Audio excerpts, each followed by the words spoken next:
had its first VCMs in the month of August. 2 VCMs we had, one in September, one in October. And sorry, this is not the 4th, this is the 5th VCM that we are having. And we are having none other than P R Ramesh, who's going to speak on audit and audit quality.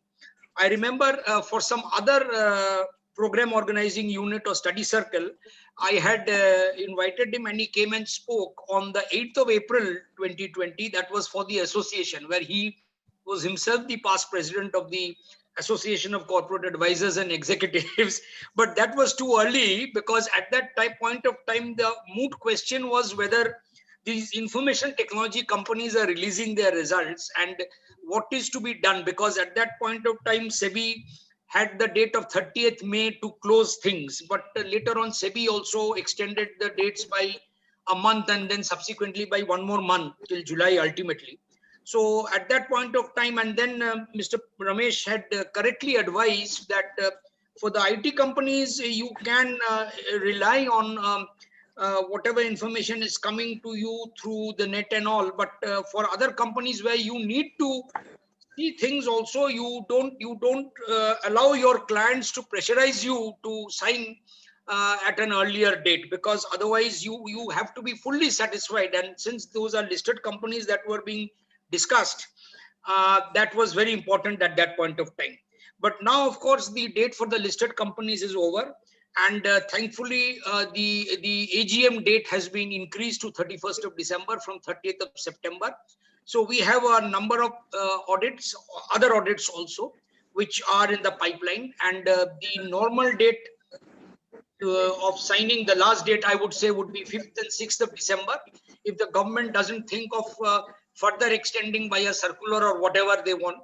But as per section 101 of the Companies Act also, if 95% of the shareholders agree, then they can have it at a shorter notice also. So the signing dates, you can say, for companies would go on till, say, the end of December maybe. So we have this program. This is a very relevant topic to be discussed at a relevant time when people have actually started doing the audits after the Durga Pujas is over in Calcutta. So we thought that once again, to refresh whatever has to be done by the auditors, we required none other than a stalwart like P R Ramesh to discuss and deliberate on that topic, and I welcome him. In fact, I must say that he joined 10 minutes earlier. He's such a he's so particular about his time and all. He joined 10 minutes earlier to test the system and all. And we also had a lot of informal chat with him about the about world activities and global and national activities also. But anyway, now that it's time for serious study and dissemination of knowledge, which he has plenty. So I would request the president of the Accountants Library, Debashis Mitra, to speak a few words regarding the topic and the speaker, and then we will straight away request P R Ramesh to start the deliberation. So over to you, Debashis, now. Yes, thank you very much, Sumantra. And good morning, everybody. And special good morning to P R Ramesh. On a Sunday, I find that he's smiling and you see he's pretty relaxed. That's very, very important. First of all, a few lines as to why we wanted this. You know, the Institute has made that, you see, a discussion on auditing standards. At least 2 hours of discussion every year should be made mandatory. You know, with the coming into force of section 143, subsection 10 of the Companies Act, 46 auditing standards are there. And these have become compulsory. We have to follow these auditing standards. And these have become so very important. The government has also been telling us, in which Mr. Ramesh is very much involved, that can we have audit quality indicators? And the Institute has also formed a separate group on this, you know, discussing on what kind of audit quality indicators that we should have, and whether these audit quality indicators should be there across, or whether we should, you know, make it applicable for the size of the firms, whether this audit quality indicators should be recommendatory or should it be mandatory. So we are all part of the group which is discussing this. But then when we were discussing this audit quality indicators, you will see a group meeting which was held about 20 days back. Amarjit Chopra sir was also there, past president. And then, you see, we were having a lot of debate and discussion. So Amarjit Chopra sir, he said that, what does the auditor of auditors say? So I was looking around that, what does it mean, the auditor of auditors? So he says that, what does P R Ramesh say on this matter? So this is the kind of respect that you see he enjoys, auditor of auditors. So that is, extremely important. And I was also, let me just tell you, last year I was there in an IIA meeting, and which P R Ramesh was also speaking. And after he spoke and after he finished, there was a tea break. It was a physical meeting. And somebody came and told me that P R Ramesh, in addition to being a chartered accountant, it appears that he's also a philosopher.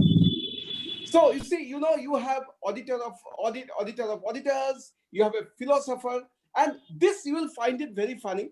About 3 years back, that was the time when you see P R Ramesh used to speak a lot on fraud.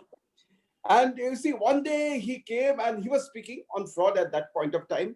And he said, and this is what P R Ramesh told about himself.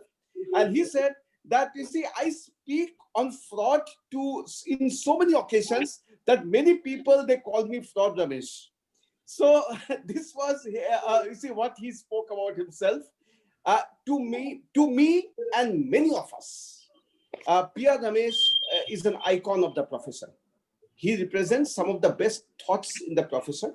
And we are extremely proud that, you see, to have him here in the Accountants Library to share his thoughts. Let me also tell you, CARO 2016 is applicable this year. For 2021, the financial year, CARO 2020 will be applicable. And I was part of a committee along with P R Ramesh, you see, which was set up by the Government of India, which was deliberating on this CARO 2020. And let me tell you, the contribution made by P R Ramesh on, you see, in CARO 2020 was very, very immense.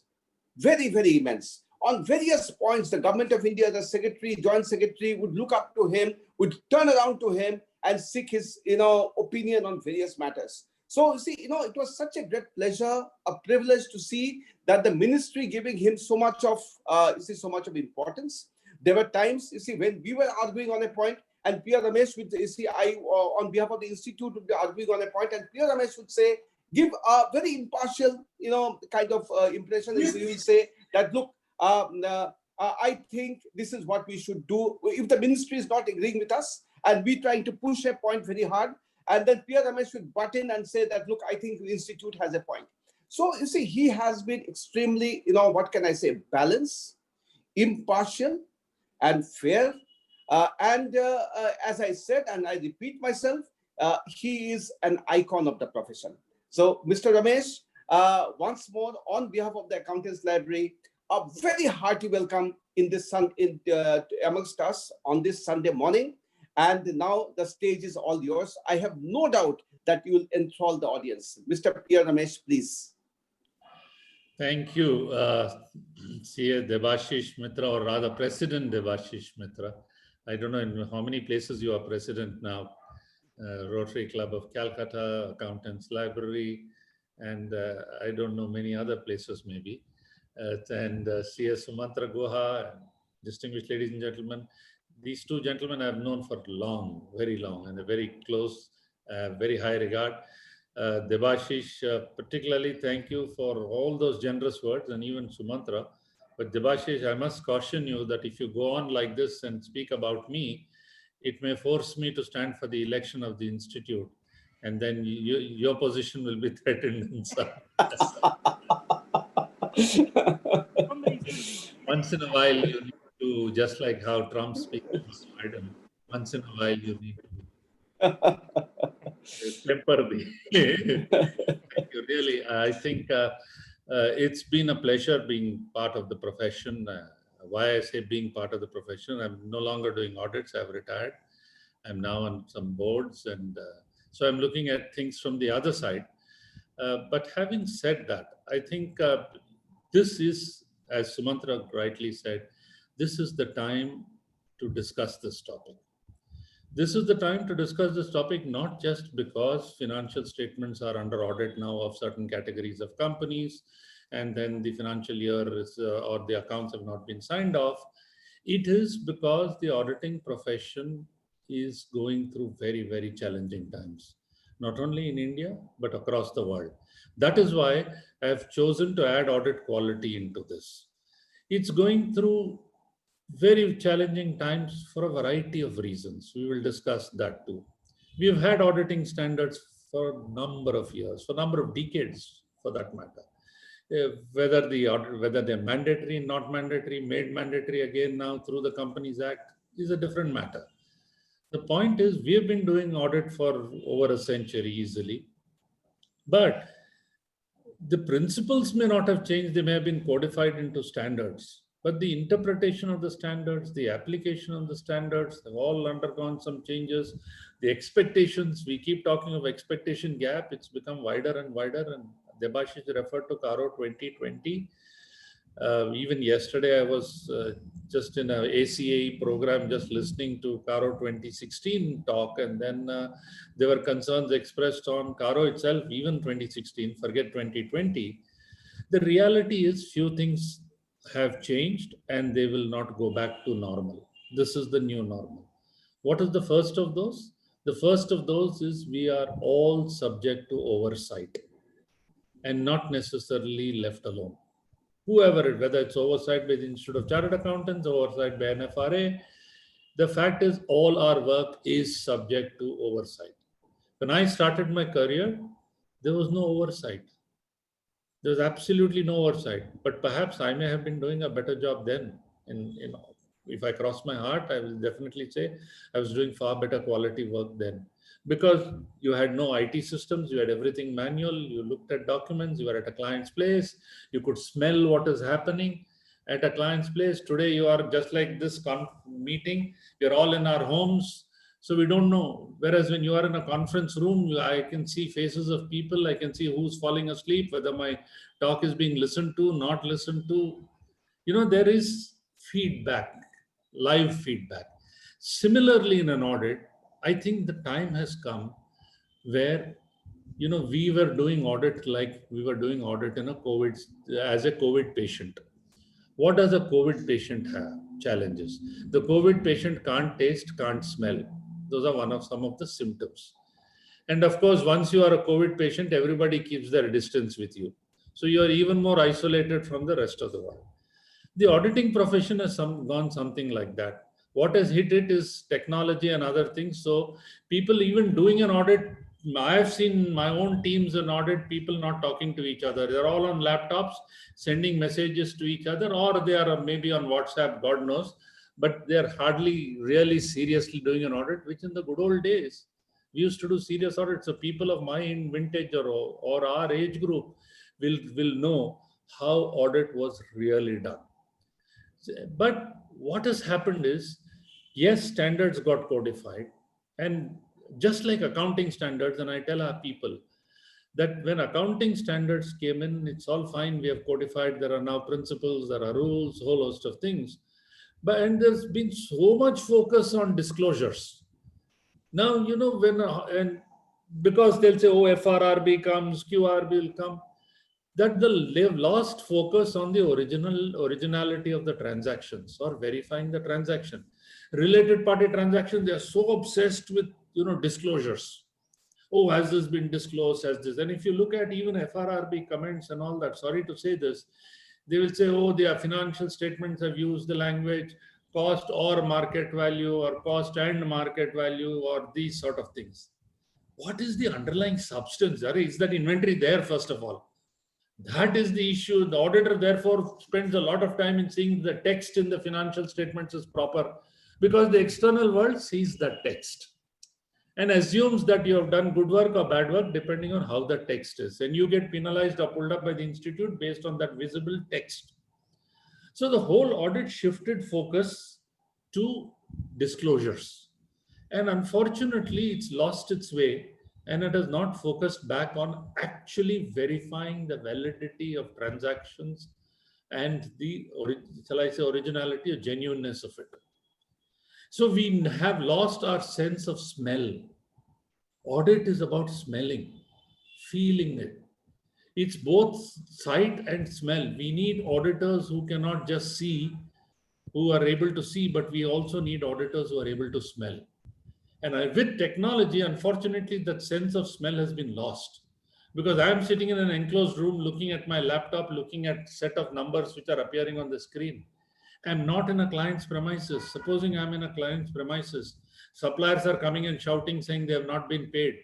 Even though my financial statements show very little sundry creditors, then it automatically puts up my antenna saying, hey, look, the books are wrong somewhere. I am being given financial. So that sense of smell by being on site is lost. You won't get that same feeling. It's just like you won't get, they are trying to introduce, if you are all watching the IPL matches now, you must have noticed that when the first few matches started, it was almost silent. Now they have started introducing smell, they have started introducing KKR, they started introducing sounds like that. So you get a feel of a virtual feeling of what's happening in a stadium. The point is, even if we are doing an audit now, unfortunately, that feeling of being at a client's place and getting to know what is the level of activity. When you are in a client's place and seeing goods coming in, goods going out, trucks coming in, trucks going out, you get a feeling that there is activity which is reflected, which then you can interpret that the financial statements somewhat genuine. Otherwise, on a remote basis, you're only looking at cold numbers. That is the challenge. So the first, as I said, has been that you are subject to oversight. The second is we have lost our sense of smell, and therefore this is it.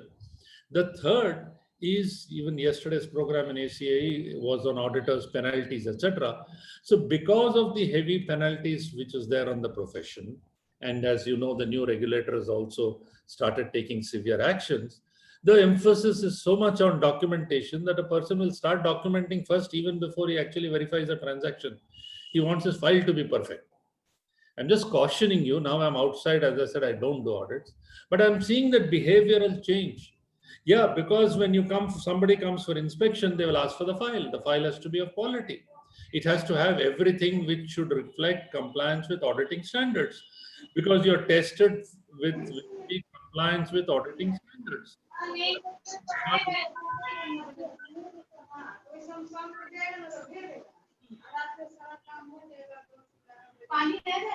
Suman, if you could kindly.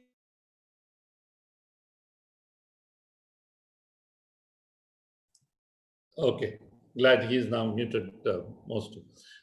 So all I'm saying is that because of this, the reality that you are going to be you're going to be judged, you're going to be penalized based on whether you have or have not complied with auditing standards. That is one part of it. Rightly, as Debashis said. The second part really is, we all say in our audit report that we have carried out audit in accordance with auditing standards. How does the world know what you have done? The world doesn't know what you have done. Our reports used to be boilerplate, templated, and it's true and fair. So then modifications came in insofar as changes to auditor's report, and I'll touch upon that. But the fact is, increasingly, the world does not want you to just say, I have complied with auditing standards. They want to know how you have complied with auditing standards. They want to know how can they judge from the outside that the audit has been of quality. And that is why audit quality indicators are being now considered or discussed. How can we incorporate? So that comes me to the third point. The third point is, not only are you subject to regulation, not only have you lost the sense of smell, the third point is, all what you are doing, be prepared, it will become public. রাজা, আরে আপনাকে আমি দেখছিলাম আপনার জায়গায় আবার সুমন্ত্র গুহ কি করে চলে এলো?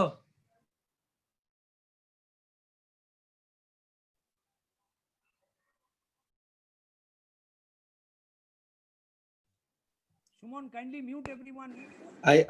I'm so sorry, Mr. Ramesh. I'm so sorry. See, kindly mute everyone, Suman. Kindly mute everyone. Yes. Please continue. Okay, right. No, this does happen in many situations. So we have to understand this is again part of the technology and getting used to a certain level of discipline. What we can control is what we are speaking of, but we can't control other sounds coming in, though there are mechanisms, but still we'll have to make some exceptions. Not an issue at all. I fully understand. So the third point I'm saying is we have to be prepared for a time when what our work will have to be made public. Audit quality indicators will be some of those, which could include, and I'll show you some of those factors. So remember one thing, there is nothing anymore which is private. There's nothing anymore which is confidential to yourself. You are subject to oversight, you're required to be made public. So we are challenged with having to comply with standards. We are challenged to having proved that we have complied with standards. We are challenged with having to make public what we have complied with standards. It's no longer about what we write in a report and say it's true and fair. And earlier our word was God, word of God, but no longer it is the word of God. That is the starting point. So I have a presentation, which is a lengthy presentation, but I'll try and run through parts of it and fast. But I'll cover both these aspects. A refresh on standards, highlighting some parts of it. I may be going faster, but I'll leave time for questions. And the second is, I will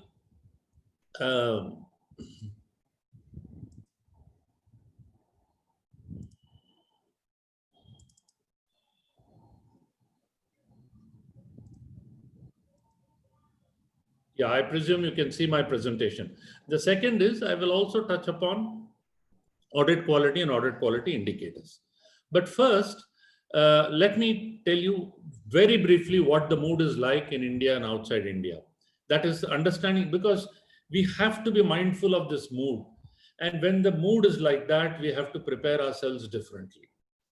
Just as much as today, whether we like it or not, we know it will go away. There is COVID around. So whether we like it or not, we have to wear masks, we have to have social distancing, we have to wash our hands, whole host of, we don't like it. Whether it's our own family members, we don't want them to come near. We don't want somebody, if you have old parents at home, you don't want your close friends visiting you. Similarly, if the mood in audit environment is in a certain manner, we have to be mindful that those expectations are there, whether it is in the standard or not in the standard, or how the standard is to be interpreted, or how you are doing audit in the past is irrelevant. We have to meet that expectation. And so what does it mean? First is, if you go back in time when Enron happened, I will take you through June 2001. Look, this was the comment, which said the earnings game is now so commonplace that it can sometimes seem to be a collective agreement to believe the unbelievable. This was at the time of the stock market, what at its peak. Around that time, the dot-com boom happened, and then thereafter it collapsed. And then Enron happened. Similarly, today we are witnessing a stock market boom. So we have to be worried, is the earnings game so commonplace? Then the Senate committee member said this. He said gatekeepers weren't keeping the gates, watchdogs weren't watching, which is a very telling statement. And look at this cartoon which appeared around that time. I swear to the best of my knowledge and belief, which is pretty poor and may be revised in future, my company's accounts are more or less accurate. I have checked this with my auditors and directors who I pay to agree with me. The Economist in November 2004 said no one becomes an auditor because job is adventurous. In recent years, however, the profession has been rather racy. Auditors have been implicated in fraud after fraud, and that seems to be 2004. And even now, it seems to be the same situation. The Prime Minister, when he addressed the Institute, what did he say? The question arises that the temple of democracy, the Parliament of India, which is the voice of 125 crore countrymen, has given you so much authority. Then why is it that in the last 11 years, only 25 chartered accountants have been prosecuted? Did only 25 people make a mess? And I've heard that more than 1,400 cases. Leave aside the accuracy or inaccuracy or the emotions attached to this. The point is that the Prime Minister has also noticed that there is an issue as far as the profession is concerned. He also went on in November 19 to say we must challenge frauds. Both internal and external auditors need to find innovative methods to catch frauds. This is the mood. We need to encourage the core values of auditors for the same. Look at the words. We need to encourage the core values of auditors for the same. That means, irrespective of what the auditing standard says in relation to fraud, you need to be encouraged to have that smell to see whether you can detect frauds. There is an expectation. Economist went on. So the question is, has the mood changed? The mood is same. And in fact, it is worsening. Business transactions are very complex. Forget it, I won't spend time. But look at the number of cases across the world which have, or failures, corporate failures which have happened. And you see all these names, the most recent being Wirecard in Europe.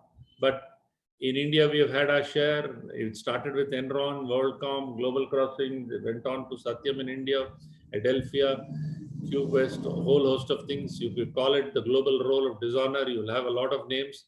Now, all of these are not necessarily audit failures. They are corporate failures. But what are those concerns? The concerns are that the world's largest companies are collapsing, and they are collapsing under the weight of shoddy accounting and auditing. They are collapsing overnight. Even a volcano, when it erupts, it throws soot, there's rumbling, you know it's going to erupt, you run away. Here there are no warning signals. Overnight. Poor corporate governance, there are issues of ethical behavior. Investors lost thousands and thousands of crores or billions of dollars overnight. That's the reality. There have been credibility of enforcement actions, which you have seen the Prime Minister's statement also. But most importantly, auditors were missing glaring signs. So for all of you who are doing audits, please ask yourself, am I missing something? Am I missing glaring signs? Or am I so focused on auditing standard, compliance with auditing standard, audit, and then documentation, whole host of things? Am I really, can I look at the financial statement and see, am I missing something? Are there some signals there? This is the big allegation that auditors are missing glaring signs. Additionally, what has happened is, apart from this mood, there are trends which have also affected us, and I've spoken about that. I've spoken about technology, I've spoken about it. The changes in profile of businesses and business practices make it extremely difficult. I know people talk about Uber has no assets, but yet thousands of people use Uber. Airbnb has no rooms, but thousands of people use Airbnb. Whole host of things. So then technology has changed everything in terms of speed, size, flexibility, whole host of things, and the lack of paper trail. That's the biggest challenge today. How you are expected to do a lot of things when things are happening automatically and in the air. Transactions are happening when sitting on a plane. I may be doing transactions. Not an easy thing. So the challenge of audit is enormous now because of technology. As opposed to the manual systems, as I said, we did a great job because everything was in one place. You needed to destroy the files. I still remember a bank in Clive Row, somewhere there, caught fire, and there was all concern. But the reality was there was a fraud in the bank. And therefore, somebody set fire so that in the fire, everything got covered. And now we have media. Media is your class action suits, your media, which is judge, jury, executioner. You have right to information, social, WhatsApp, everything spreads through WhatsApp. It's a different matter that media is also now behind bars. So that's another issue. And regulatory activism, you have regulators who are stronger, tougher.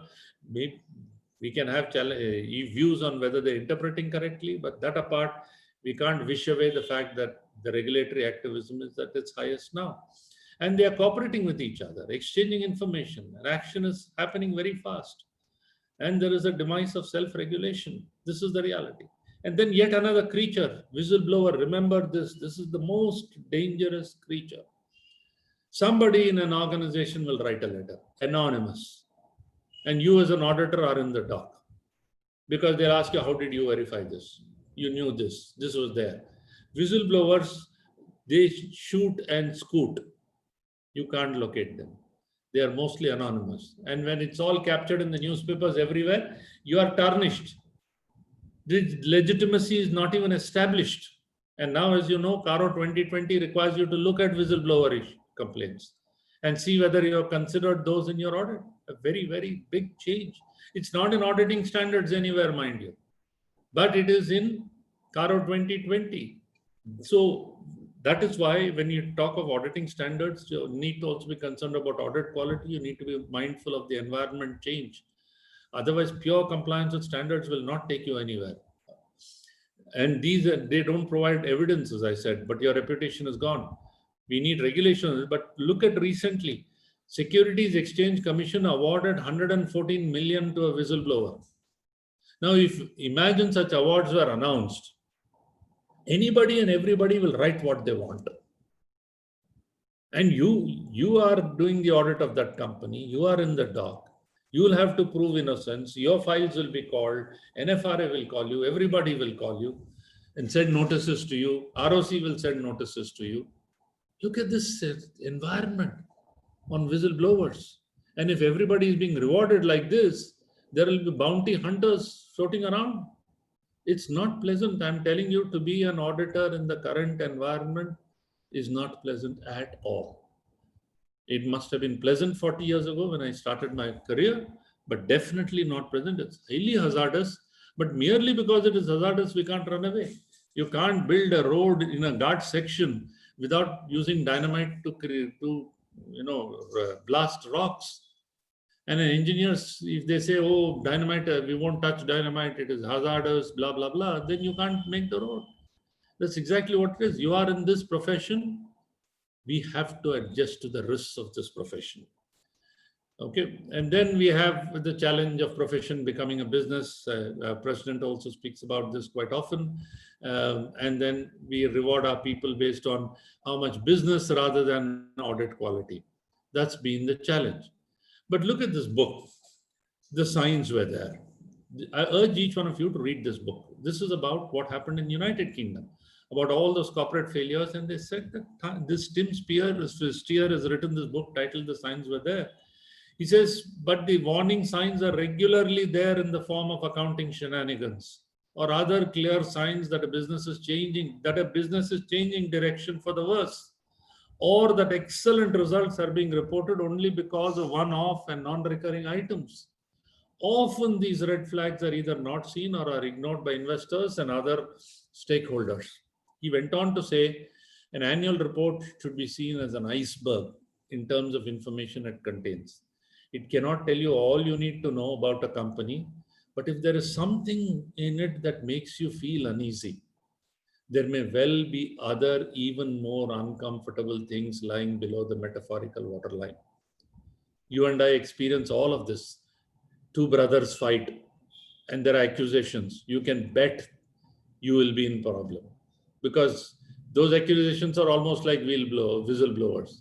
They will be flying, wild accusations will be flying. But the fact is, the regulators are woken up. They will come after you. You have to prove that you did quality work. You have to prove your innocence. You will go through the trauma.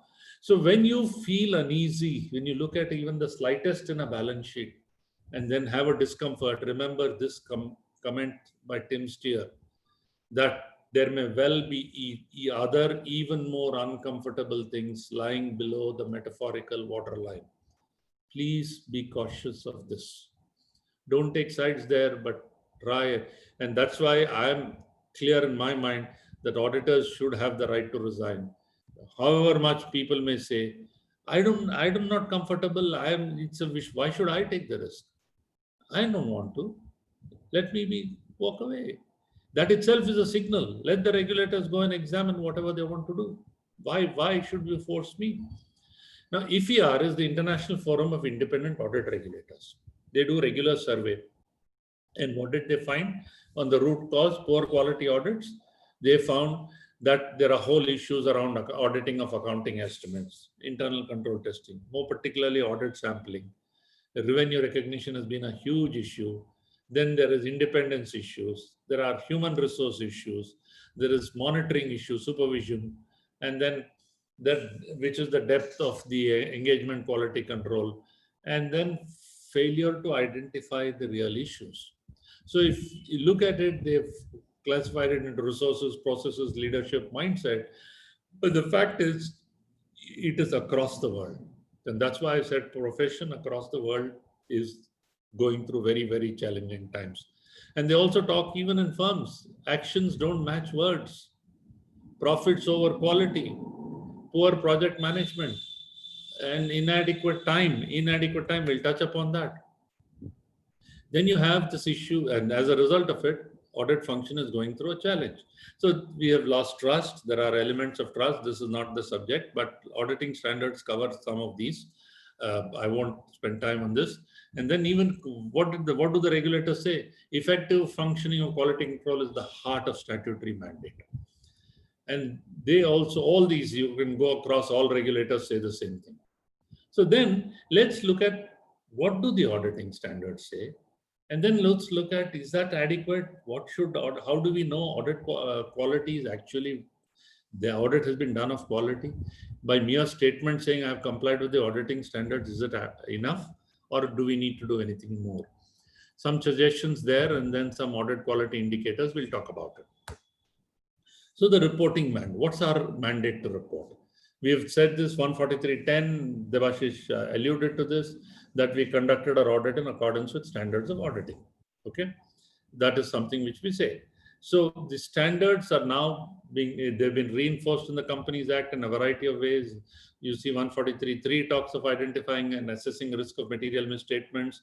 Then 143.12 on the auditor's responsibility relating to fraud. Now this is a most explosive section, I must say. Very careful. One has to be as far as this is concerned. So if you look at the framework, this whole framework issued by AASB, you'll find that the mother of all standards is the standards on quality control. And then you have standards relating to assurance services, related services. You go down, you will find standards relating to audit, standards on review engagements, standards on assurance engagements, and as I already mentioned, related services. In recent times, when I say recent, could be a few years, there have been revisions to standards, some of which I'll touch upon. I know you've been through a lot of programs on standards.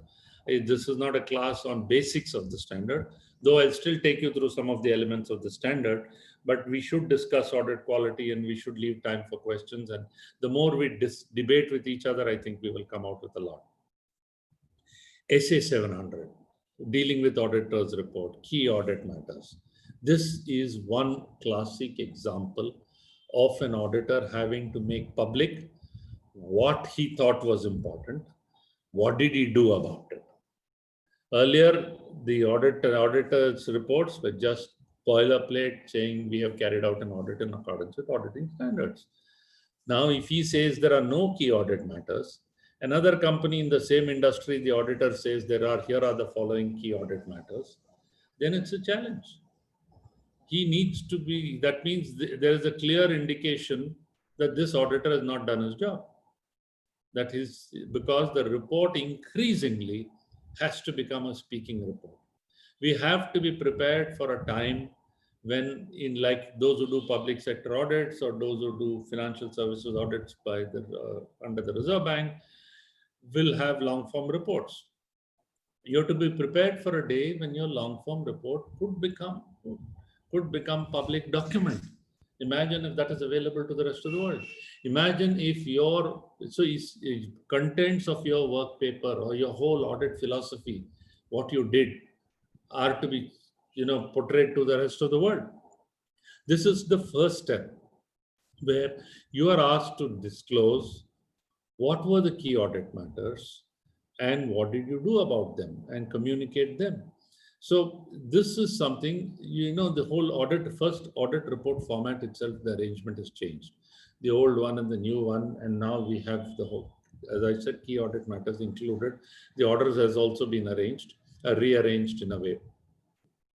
And then you forget about there is more focus on matters to be reported and a high degree of skepticism is expected.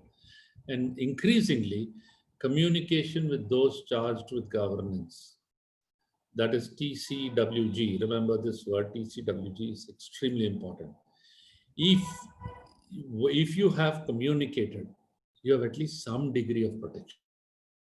It's like, you have disclosed to those charged with governance. Audit comes at a much later as a line of defense. In my view, it is the 6th line of defense. So if you have communicated with those in the earlier lines of defense who are responsible, then you have at least done your job. There is no gross negligence. You have exercised judgment, you have communicated your view, and you have sought views from those charged with governance. So coming back to this issue of key audit matters. Now, key audit matters are audit matters that in the auditor's professional judgment were of most significance in the audit of financial statements. These are selected from, you communicate a lot to those charged with governance, to when you present to audit committees. Decide what is key, which you want the outside world to know, which the outside world will expect. Let us say there is some huge litigation on the company, which is something. Is that a key audit matter? There is significant uncertainty around. Let's say maybe it's a telecom company having to do with license fees as an issue. That could be a situation in the way it is. Just give me a minute, please.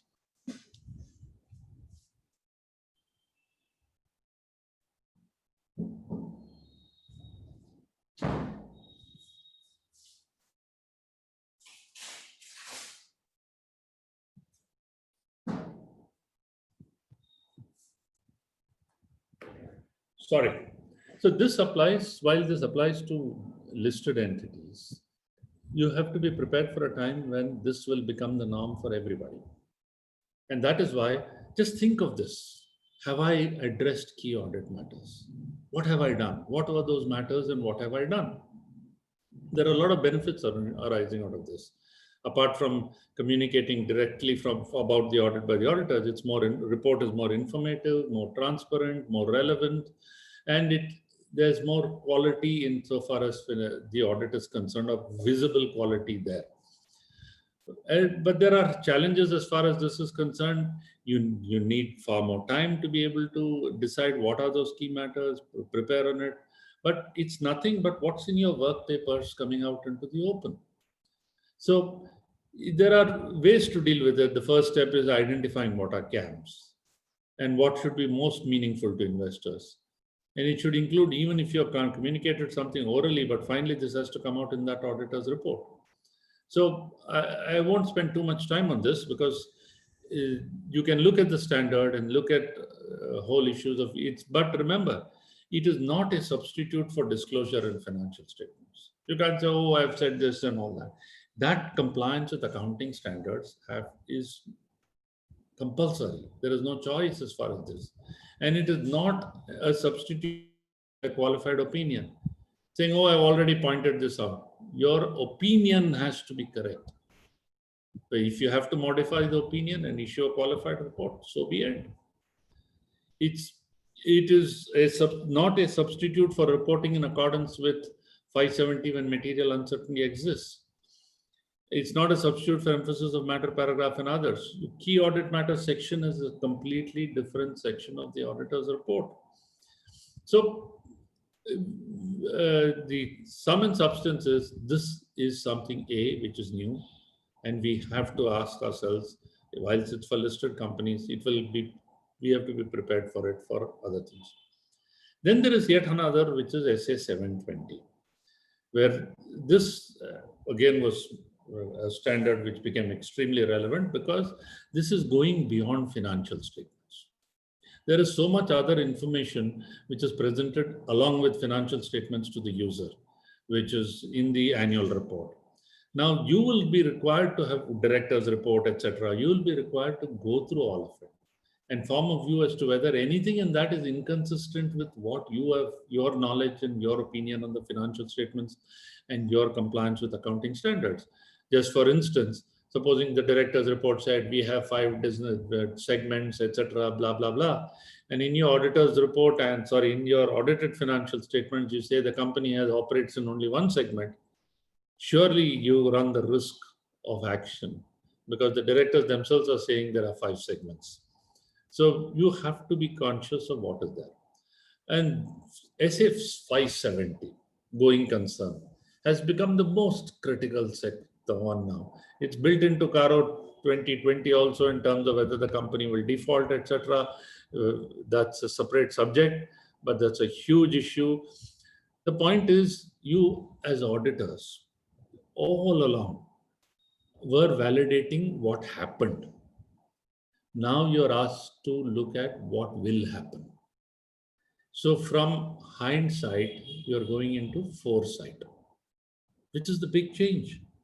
This particular standard, I've brought it up front, SS 570 going concern, because when you see the number of cases which are there before NCLT, when you see what's the defaults which have happened in the banking sector. In all of this, this is the question. You just see the insolvency cases. There are going concern issues in each one of them. And then you look at how many of those reports even alerted on going concern. That is really the concern. So the use of going concern as the basis for accounting is not something to be taken lightly. You as auditors, this is a very, very potent standard, 570, going concern. You as auditor are duty bound, irrespective of your entity. It's got nothing to do with, oh, I'm listed, unlisted, or irrespective of the entity, whether the assumption of going concern is appropriate. Does material uncertainty exist? If material uncertainty exists, is there inadequate disclosure? Is your report appropriate? If not, I think you need to seriously look at this. There will be numerous signals there. Could be losses, could be defaults, could be that you've lost principal customers, could be that your ratios are completely warped. And now that is why even in Caro 2020, you're asked that. You're asked saying, you look at your finance, you're the expert, you're auditing the financial statements. You look at that product and tell whether this company will at least survive for the next 1 year, whether it is likely to default. Because who else? The investor doesn't have access to details. You are the one who's supposed to have access to everything. You have wide powers under the Companies Act. You can't take shelter under the fact my auditing standards say this. Now, the same auditing standard also wants you to express an opinion on going concern or form a view on going concern. If not an assertive opinion, you have to form a view on going concern. Just step back. Look at the financial statements as the big picture. What are there signs which are missing? Will this pack up? Will what I have signed come back? Forget all your documentation and auditing standards, etc. This, just pause and look at this. It's something like, supposing I'm a doctor looking at a patient. He'll come with a pathology lab. Oh, I've done CT scan, I've done this scan, I've done blood test, complete blood picture, whole host of things. You look at that paper. Wouldn't you want to look at that patient and then have a quick look and say, look, something doesn't seem all right because he looks so sick, but it's not revealing in the reports. That means there is some report which is missing or something wrong. Will he survive? You will get that feel, don't you? That's exactly what is being asked. Look at the financial statements. Look at all of that. Do you think your assumption of a going concern is appropriate? I think as auditors in the past, we spent less time on this.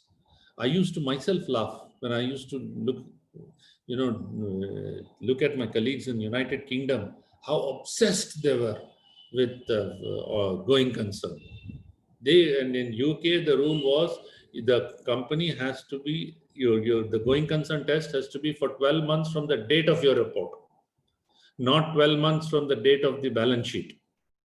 Whereas in India, it is still 12 months from the date of the balance sheet, I guess. But that means a much longer period. So you need to look at future cash flows. You need to ask for and look at it. You need to look at the ratios. So will the company have enough cash to pay its liabilities? So the whole host of it. And then your auditor's report was another. There were revisions to SA 705. Revision is there, and which deals with the whole types of reports with the modified, unmodified. Essentially, it's qualified report, disclaimer, and adverse. These are the three types. So I won't, again, you're all familiar with this. But the point is, you will express a qualified opinion when you conclude after obtaining sufficient appropriate evidence that there are material misstatements, but they are not pervasive. There'll be enough issues on whether you should give a qualified opinion or an adverse opinion. We think so long as we have communicated, it is all right. How does it matter what the opinion is? That is not so. The standard requires you to deal with it appropriately. If it is very pervasive, material and pervasive, then you have to say it does not show true and fair view. You can't say subject to it, it shows a true and fair view. That's exactly what this says. Okay. So then Let me get on to other matters. I don't want to spend so much. Now let's get on to the other standards on auditing and then spend some time on audit quality. So there will be a lot more to discuss. Just as a refresh, I spoke about the structure of the auditing standards. You'll find that the standards on auditing, the way they are numbered, 100 to 199 are introductory matters, 200 to 299 are general principles. But the real meat comes in from 300 to 499, apart from the mother of all standards being the SQC, which applies to at a firm level too, big time actually. And 300 to 499 being the risk assessments. Core 500 to 599 audit evidence, use of work of others, audit conclusions and reporting, and there is sampling also there. So if you will see that the standard on review engagements are there are standards and assurance engagements, but on this subject of auditing standards, Debashis mentioned this, it is mandatory. There's no choice. You have, wherever you're doing an audit, this is applicable of financial statements. And it is relevant in your expressing an opinion on the financial statements. If you feel you have not done an audit in accordance with auditing standards, you may have to consider whether you will withdraw from the engagement or whether you will modify your opinion. There could be situations where you have not been able to obtain sufficient appropriate evidence. How can you even conclude then? How can you even say you're carried out an audit in accordance with auditing standards? So then you decide, should you resign, withdraw from the engagement? The standards also speak about it. Should you modify the audit opinion? Now the rules are slightly different if you're a listed company, what you should do each quarter. But the point is, you have to form a view on whether you've been able to get sufficient appropriate evidence. And when you look at the standards on auditing, there are the requirement section, there is application material, and there are words used, shall, it means you have no choice in the requirement section. The first one is on the objective of audit, and when I come to audit quality, I'll raise questions on whether this objective is still valid, based on what studies happened outside of India. Now, this is to obtain reasonable assurance. This is all fine. But the question is that the expectation? Do regulators are they satisfied with it? When you find SFIO comes after you or enforcement directorate comes after you, he doesn't care. They don't care about reasonable assurance and financial statement. This is for the standards. And that is why I keep emphasizing you need to go beyond. You need to ask yourself, what is the expectation? Am I addressing the expectation? Then you have, as part of that SA 200, it tells you what are the ethical requirements, what professional skepticism you should exercise, professional judgment, and it talks of, these are broadly principle-based standards.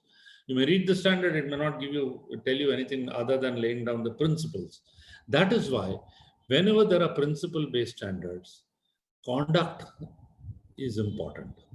And for conduct, you go by what your heart tells you and your mind tells you. Your conscience, am I doing the right thing? Don't get on to looking at the letter of the law and say, I've complied with the letter of the law. Have you complied with the spirit of the law? We never had this on agreeing the terms of audit engagements 40 years ago. Now you have an engagement letter. You have to document the scope of the engagement. And there is a lot of discussion on whether your engagement letter should be filed with the government. You would have noticed that the Ministry of Corporate Affairs had issued a consultative paper in February 2020. Hundreds of responses which came from the professionals, from professional body also gave a response, industry bodies gave responses, and those are all being collated. Ministry is taking a view on it, I understand. But the point is, one of the questions there was, should the engagement letter be filed? So the question, why should that question come up at all? Why should I file my contract with my client publicly with a regulator? Why? It came up because there could be we could enter into a contract to do certain services, which could be violative of Section 144 of the Companies Act, and also whether there has been some limitations on your engagement scope, whatever it may be. But look at that element of doubt which came up. Why should that come in? When 40 years ago, as I said, we never even had this sort of thing. You were appointed by the shareholders, full stop. There was no engagement letter. You only got a letter saying you have been appointed, and you said, thank you very much, I have been appointed.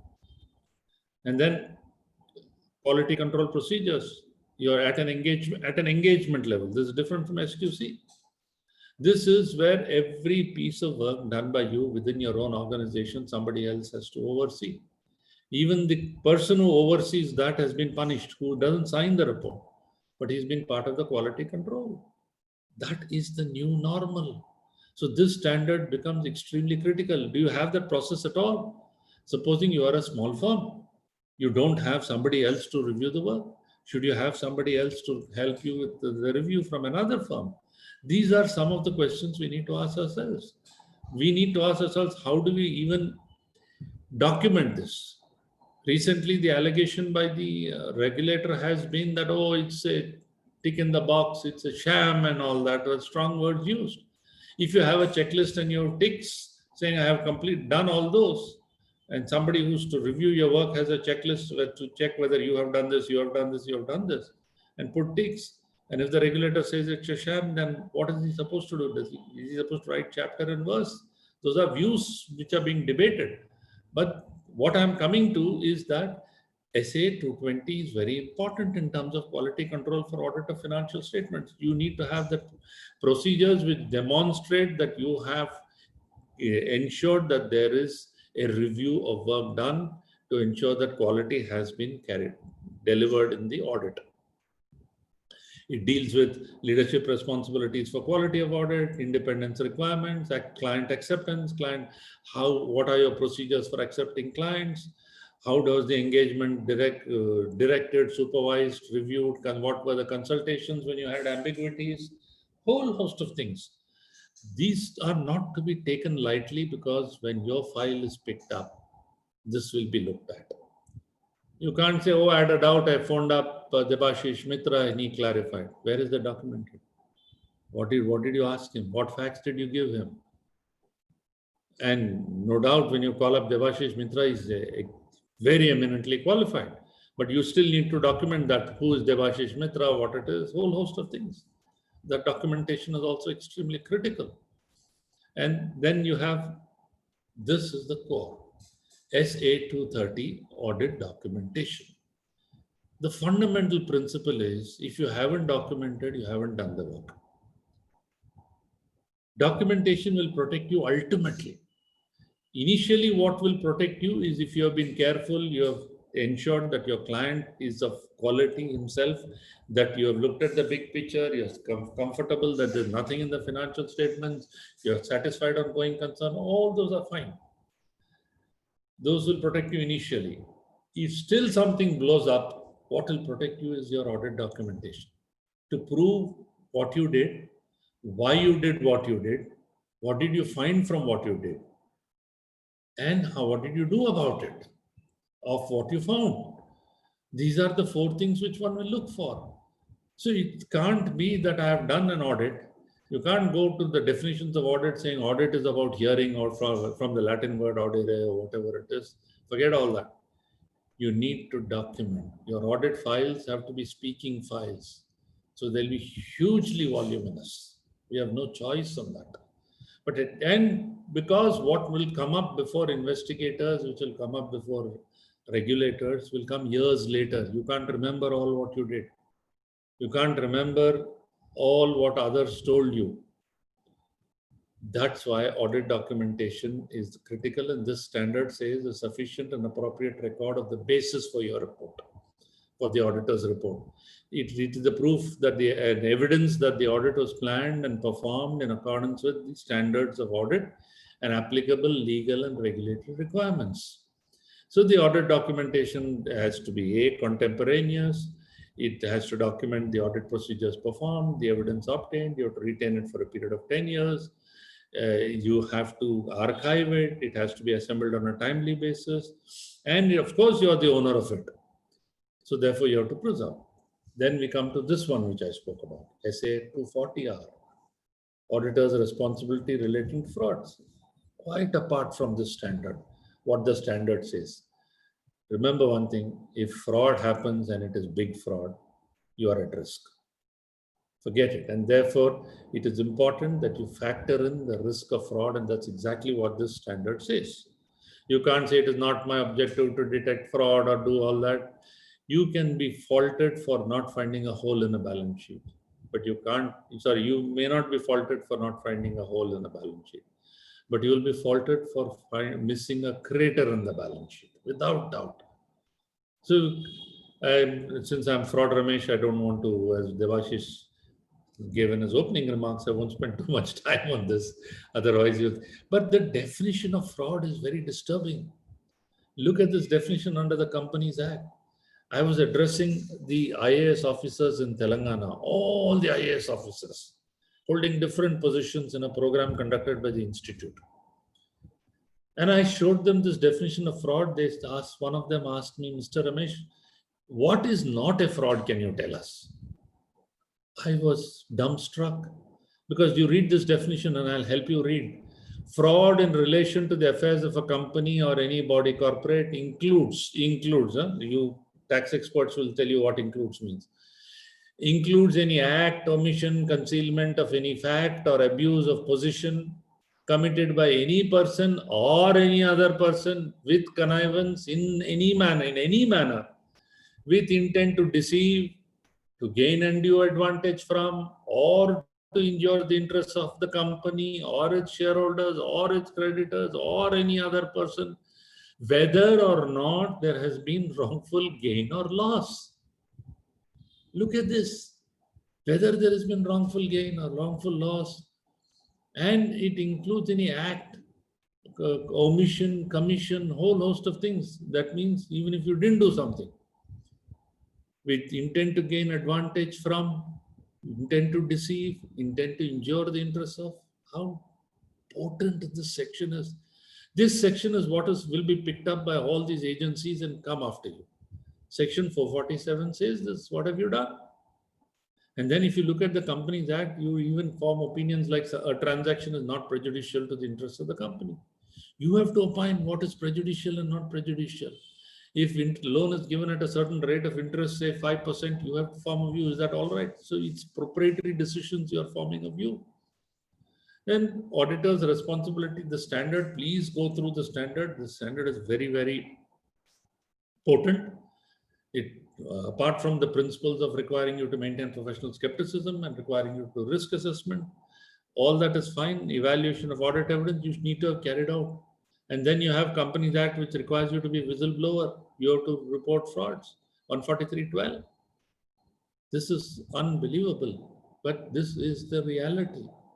So then we come to another, SA 250R. Here again, it's so wide. Consideration of laws, regulations in an audit of financial statements.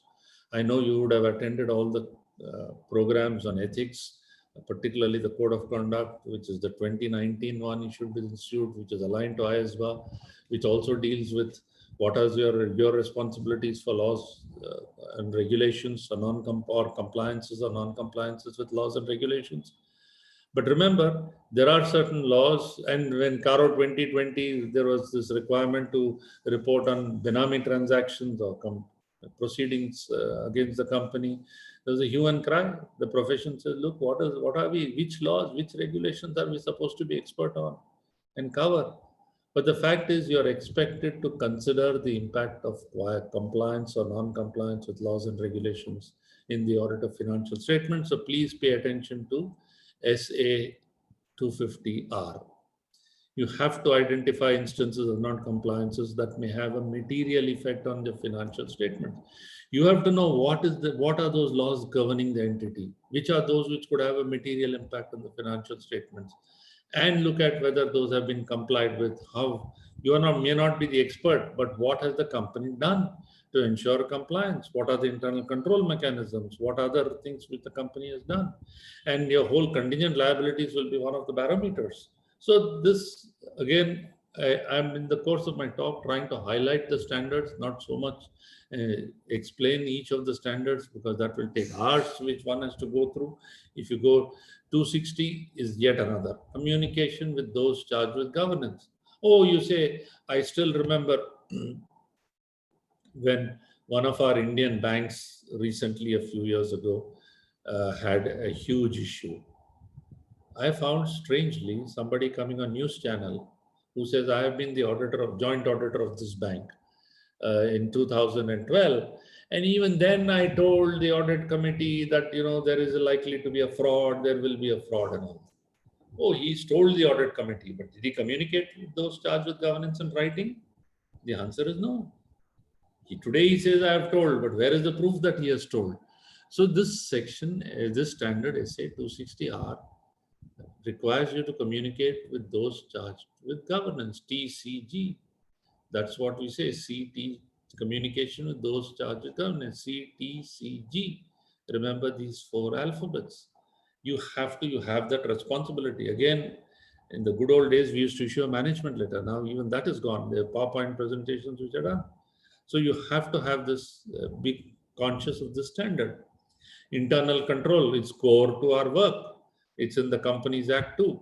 And now you have a public reporting of internal control report. So SA 265R deals with this. Section 134(5) of the Companies Act deals with this. Okay.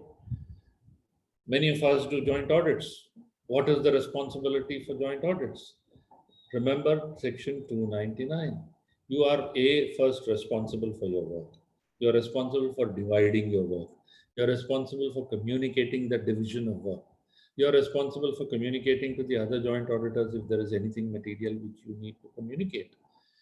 You are jointly and severally liable for any work which is undivided. You have to organize work in a manner that it is rotated between joint auditors so that each one of you gets to do virtually pieces of the organization over a period of time. There are many things which are there, but SA 299 is again an important standard. SA 300, planning an audit. This all forms part of the documentation. If it's part of a standard, remember one thing, it has to be part of your documentation.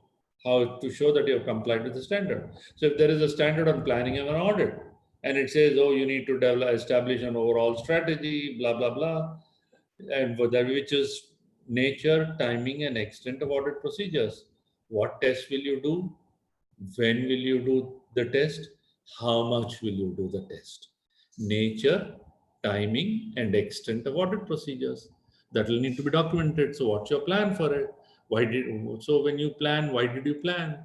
Why did you decide that you will test only at the year end? Why did you decide you will verify inventories only in middle of the year? Why will you decide physically verify cash only at a particular point in time? The reasons, your whole audit strategy is part of this planning standard. So you need to remember that. Then, as I said, we will have problems if our company that we audit backs up. And if the client whose accounts we are auditing and signing off, if that client is not appropriate, there is a huge risk. Equally, if there is a business in which the company operates, there are risks. Your ability to obtain evidence is a risk. So identifying and assessing the risk of material misstatement through understanding the entity and its environment, SA 315 is a very important standard. So then materiality is core to audit in everything. What did you consider as material? How did you design your audit procedures to ensure that everything which is material gets detected? Because you have a detection risk, and you have what happens is that your audit procedures may fail to detect something. That is part of the execution risk. But clearly, first, what is material? Why didn't you do a certain area? You may have left it because it is not material, but what is your own assessments of materiality needs to be done and documented. Because that will determine the nature, timing, and extent of audit procedures. It will help you when you finally find errors. Is it material or not? SA 330, auditors' responses to assess risks. This will come up when this has a relationship with key audit matters too. SA 402, audit considerations in entity using service organization. They have outsourced the accounting to another organization. What is your responsibility? How this standard requires you to or helps you with that particular thing. Evaluation of misstatement. I have carried out an audit. I found some things. Now, what I have found, how do I evaluate?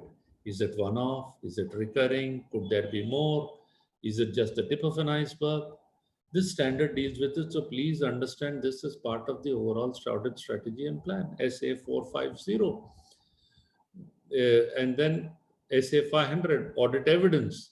What is the type of audit evidence you collected?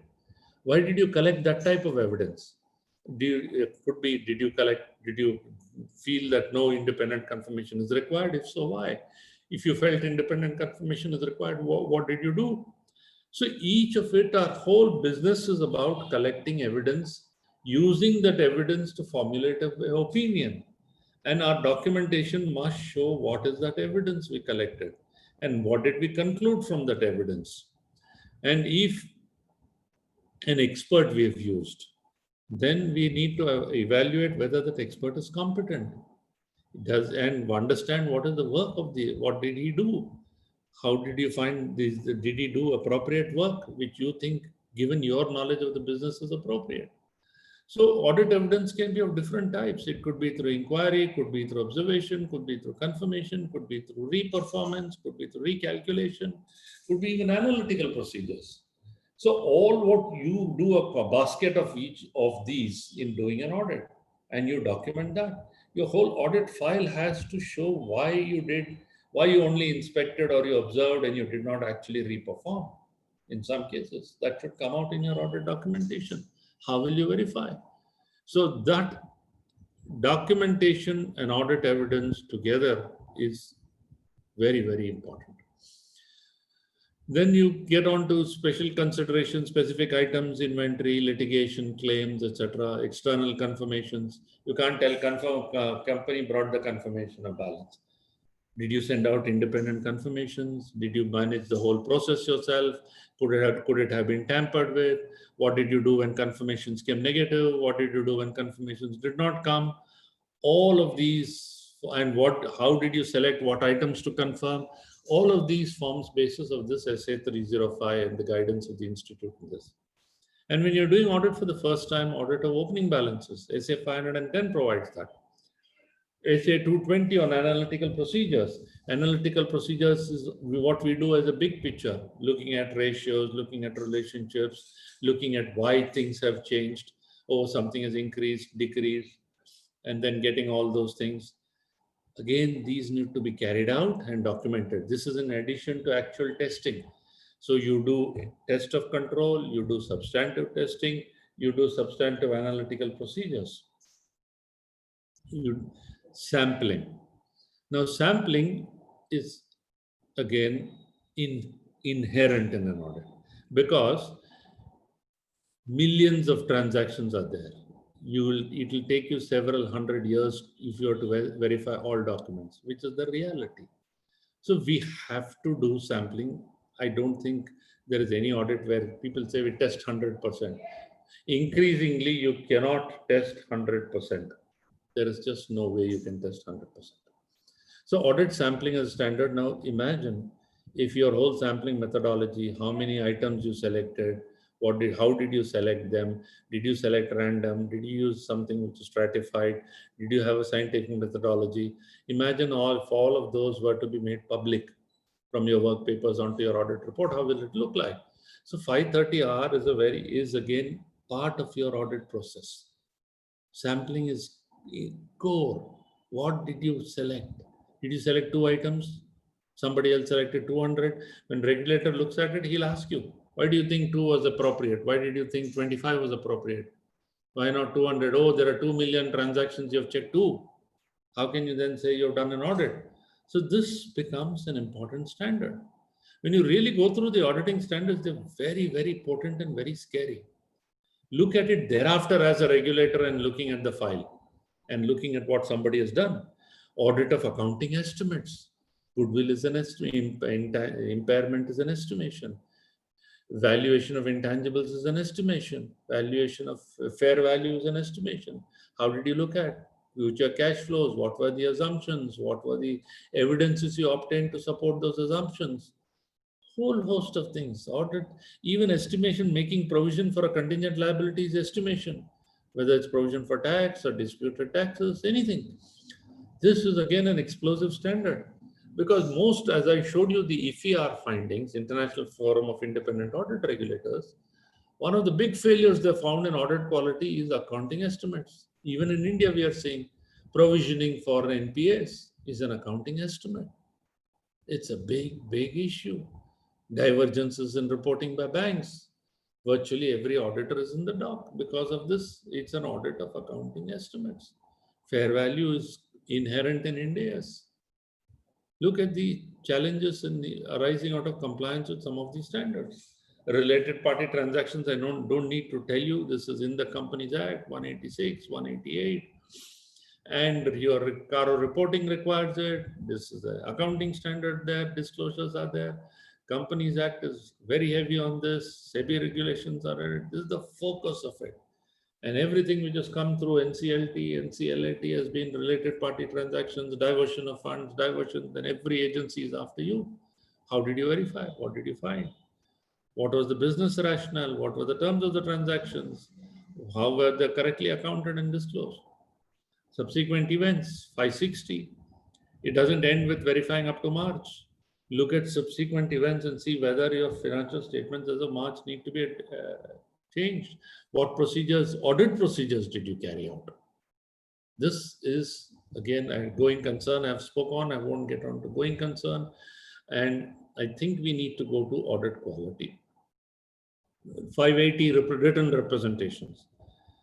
There are many things where we cannot get evidence, or we'll have to, if supposing you were to ask somebody, did you receive any notices from any regulatory authorities? There's no means for you to verify, right? You will seek a representation. You could indirectly verify by looking at whether they've paid fees to lawyer to contest some matters, then that way. But there are many matters for which written representations are required.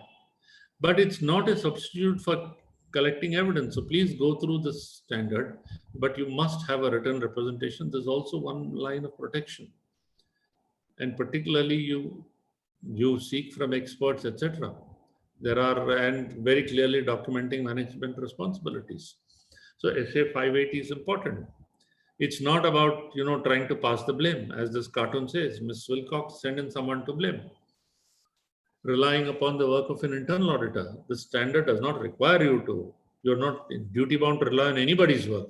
You can do all the work yourself. But if you're relying on the work of somebody, you need to follow the process. If you're relying on the work of an internal auditor, SA 610 comes in, where you have to evaluate the objectivity of the internal audit function, technical competence of internal auditors, when the internal audit is likely to be carried out, personal care, whether there'll be effective communication. Okay. Using the work of an auditor's expert is the same thing. Oh, what are his credentials? Is he independent? Has he been provided the right data? Has his assumptions, are they appropriate? Supposing an actuary says he takes an attrition rate of 4%, and you find in the company the attrition rate is 20%. You can't just say I've relied on the actuary's report. You have to validate that in relation to what your own knowledge of the business and what you're seeing in your own financial statements in the books of accounts. So you should inquire with the expert as to how he satisfied himself in relation to the quality of the data and the source data used, the assumptions and methods, whole host of things. You can't just say, oh, I relied on him. And we talked about audit reporting. I won't get on to audit reporting. Before I'll spend next 10, 15 minutes or 10 minutes at least on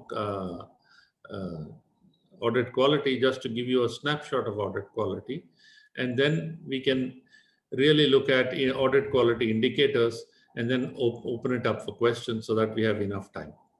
Remember, audit quality has two key aspects.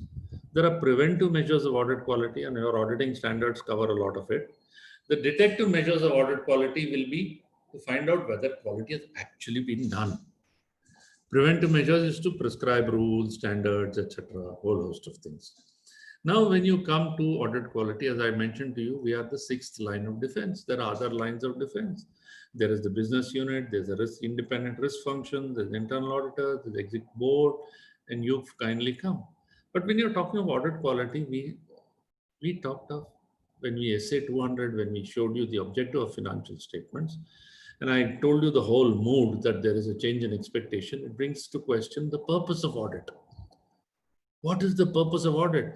Because if you say this audit is meant only for this limited purpose, then you judge quality in relation to that purpose.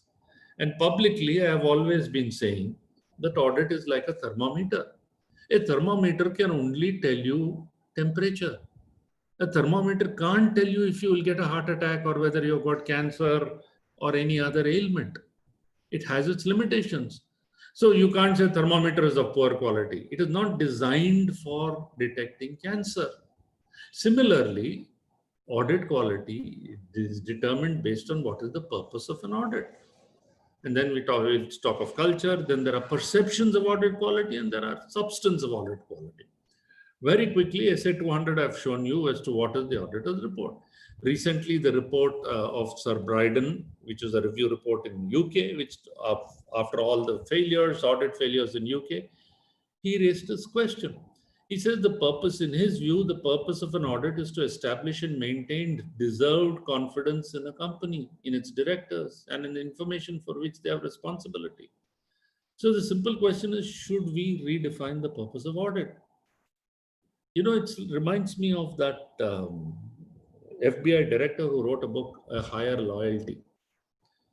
He titled the book A Higher Loyalty because he believes that he had a higher loyalty not just to Donald Trump, but to the Constitution of the United States. He said, Donald Trump may be my boss, so what? But I have a higher loyalty. Similarly, we can't say shareholders appoint us, so our loyalty is only to the shareholders. We have a higher loyalty beyond shareholders, because that's what we're seeing today. So in that case, should we redefine the purpose of audit? And then this Karthik Ramanna, who's an academician, professor of business, he says, auditing today faces a crisis of trust, especially perverse situation giving auditors central role in fostering trust. It will require faith, action from many players, including investors, clients, boards, etc. So he talks of culture. He says two broad challenges to the audit industry have emerged in public debate in recent years. First is that auditing has lost an element of professional identity. It's become a commodity. The second is my view. The second challenge is the auditors are too cozy with managers or companies they want. They want you to be fighting all the time with your clients. You're too cozy is the perception. So what should be the culture? This is another issue. Then there are perceptions of audit quality. From the outside, you know, they will judge whether your reputation will, of course, carry your. You'll say, oh, if Amitabh Bachchan has acted in this film, it has to be good. You know, it's like that. Then there are audit committees look at you, your quality of presentations, they perceive audit quality differently. And your communications, public communications will determine audit quality. But what is the substance of audit quality? What is the core? This is the mother of all slides. I won't delve with this, but there are structural factors. If I were to just give you a, let's say, driving quality in a road. Now, a driving quality will depend on many elements, right? It will depend on the quality of the road. It will depend on the quality of the laws. It will depend on the quality of the vehicle. It will depend on the quality of the driver, right? It will depend on the quality of the weather, whole host of things. That's why even when you're dealing with audit quality, there are structural factors. If the roads are poor, if there are no road signs, you cannot say he's a safe driver. If the roads are full of potholes, you will be going zigzag. If your vehicle is not of quality, you will have issues. You may have the most qualified driver, but the poorest vehicle, he can't take you to point A to point B and have a great ride. If you have a great vehicle, a Mercedes or whatever it may be, and a poor driver, you may still not have driving quality. Similarly with audit, you may have a great firm, but poor auditor. His execution is poor, there's no poor audit quality. You have the most qualified auditor, but he has inadequate tools, he is poor, he's not of in a quality firm, whatever it may be. There is a perception that you can't deliver quality. And there is also, well, just as in driving as to how you'll drive, looking at the speed, are you over speeding, under speeding, are you listening to music while speeding? Similarly, in execution of audit, what are you doing? And then you have people judge you by your output. They will judge you by whether your report, what have you found? If you say I do 200 audits and everything is a clean report, I found nothing, no internal control violations, somebody will say, you must be joking. Whole corporate India or the whole corporate world, you mean that's so squeaky clean that there is nothing? And then you have structural factors relating to the profession, how an auditor is appointed. As people say, auditor is appointed in reality by in form by the shareholders, but in substance by the management. So they're too cozy. Should the auditor be appointed by regulator? This also came up in the question by the Ministry of Corporate Affairs in the consultative paper. And then auditor independence. Increasingly, there is a view that auditors should not provide tax services. So there are a whole host of things where are perceptions of audit quality and the building blocks of audit quality. And then the other factors in terms of frequency and timelines. If supposing you announced the result 2 days after the year end and it's signed off by the auditors, what would be the perception of audit? Saying, oh, how could he have done this, such a large company? Wouldn't there be some nagging doubt? So time, if you're not given time, you can't deliver quality. And the whole issue of frequency, has audit quality eroded because of quarterly reviews? Because you have really no time in an annual this thing, or you take for granted because you've done something quarterly. So I have classified them into these 6. I won't get into too much of those. And let's take through question answers, but I'll come to what an auditor, people think auditors. My friends think what I do, they think the type of work I do, more likely I'll go to jail. What my mom thinks, it's a glorified job. Oh, wow, I'm before the board of directors, a whole host of things. Society, of course, you look at the image which I have. And what I think I do, I am really clueless sometimes. Wow, this is too difficult. My boss thinks I'm having a great ride. I'm enjoying life. See you sleeping, and then my assistant is actually riding the horse, which is the dog. And then what do I actually do? A penny saved is fine, as this cartoon says. It's the penny earned. So let's talk about how much I'm being paid. So the audit boundaries need to be redrawn. They're completely different now under the expectations. So should the responsibility be beyond true and fair? In the interest of time, I won't get into it, but I'll just get to what should be output factors. If you're judged by your output, imagine if your report started reporting what you did and all those indicators. Hopefully it's like a pathology report. You don't look at a patient, you look at the pathology report, which gives all the insights out. And then you are able to say, okay, there's nothing wrong because his blood picture is fine, everything's fine. Apart from your face looking handsome like Debashis Mitra, your insides are also fine. Okay, so look at, should there mandatory communications to audit committees have all of these? Routine matters, which is your own audit plan, should you communicate to audit committees, which are required to? The materiality, you should communicate to audit committees. Your sampling methodology, when did you use specialists? Why did you use specialists? What accounting policy choices were exercised? How many errors you found and you said, don't correct them, it's too small. What information you sought, you're not provided. What were the suspicious transactions? What were internal audit findings, whistleblower findings, or whistleblower matters? What judgments were exercised? How did you verify estimates? How did you test related parties? How did you obtain confirmations? What was your experience? Did you get all confirmations? And then increasingly the question is coming up, should audit reports be binary, or should the long form report be made mandatory? And then can we enhance the audit report quality by having many more information? Can we say, when did you start the audit? Can we have date of completion of audit? Can we have how many hours you put? Imagine if I were to do an audit of company X, which has 1 lakh crores as turnover. That audit report is the same as another company with 100 crores of turnover. If you read the audit reports, the language is the same.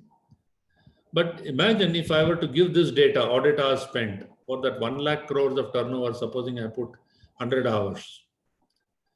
Will you be happy?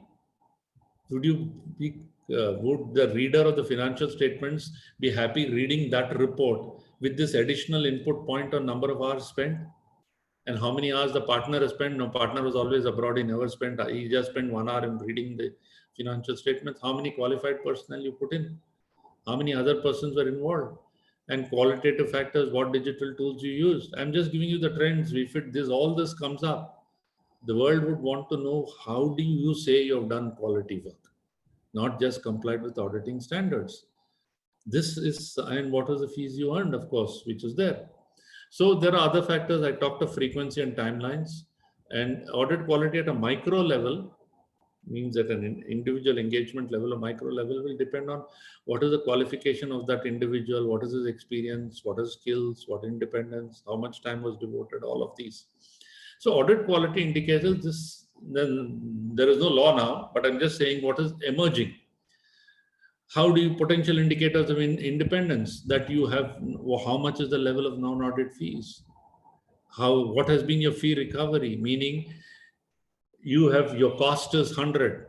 Did you recover 100? Did you recover 500 as fees, or did you recover only 50? So if your cost is 100 and your fee is 50, that means it's a loss engagement. Why will you deliver quality? There's a perception that you would not have done quality. Feeling, I'm just giving you. Similarly, when they look at the firm, oh, this firm has maybe 10 partners, but all 10 partners are bachas. They're just, as opposed to another firm with 10 partners, all of them are 50 years old and all of them are FCAs with vast experience. That is another quality indicator. Then how many hours? I've already spoken about this. How many people are there in the firm? What is the partner workload? If one partner is managing, say, 100 persons, so you have 1,000 people in the organization and you have 10 partners, the workload is enormous as opposed to another firm. So these are indicators, and audit quality indicators will become public at some point in time. So remember, audit is much more than just numbers. It's about attesting to accomplishment, challenges, and helping assure strong foundations for the future. We clearly need to change. Henry Ford said this: if you always do what you've always done, you will always get what you've always got. And lastly, as Mahatma Gandhi said, you must be the change you wish to see in the world. And through this, programs like this, I'm hoping that we will see a lot of change. We have no choice. Thank you very much. I'd be happy to take questions.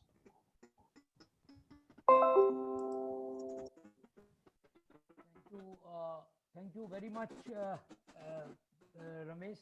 It was a fantastic deliberation. In fact, I'm sure everyone must have been enthralled with your discussions. You rightly said. Thank you very much for such an excellent presentation. Yes. We can see. Yes.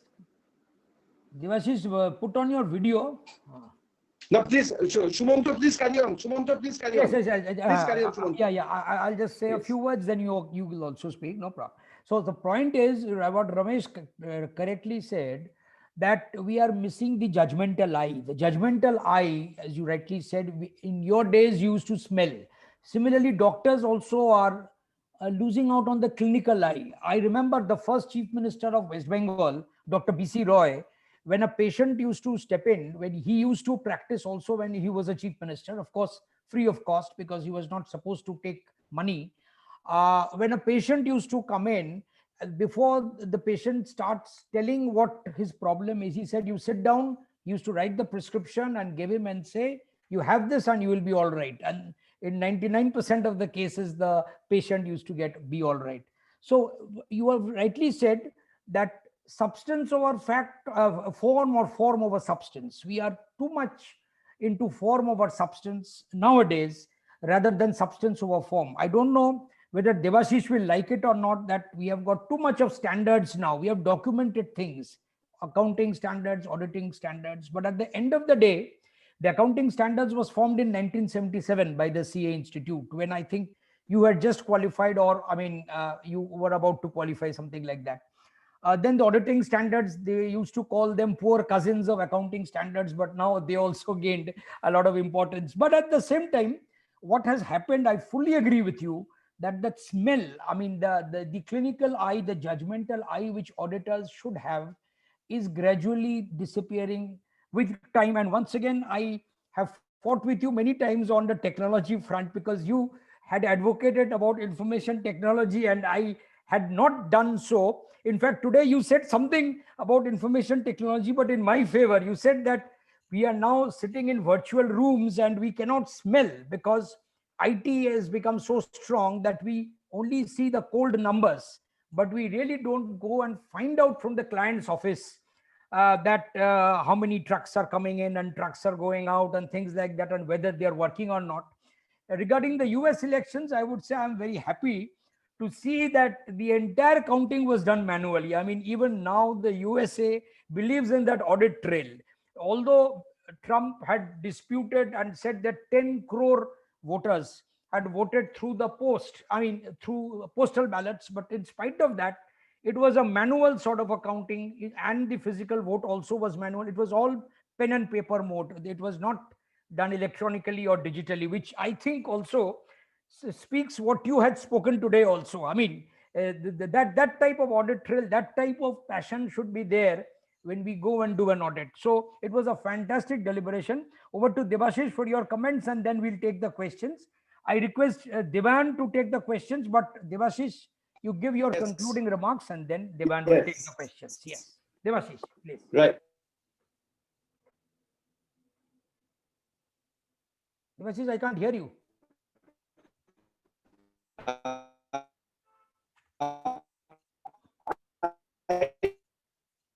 Sound is I speak on behalf of so many of us, and I was seeing the participants list. You see, am I audible? Yeah, now you are slightly audible, but can you hear me? Is low. Now we can hear you. Yes, now I can hear you. Yeah, we can hear you. Please go ahead. Sound is not coming? No, you can't be heard properly.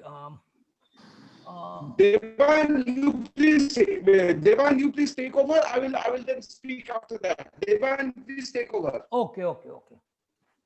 Debayan, you go through the questions, and although Ramesh can see it in the Debayan, please take over, then I will speak. Debashis, তোমারটা একটু weak আসছে, বুঝলে? একটু ঠিক হয়ে যাবে। Yes. So see, you know, yes. I was just. No, you let Debayan.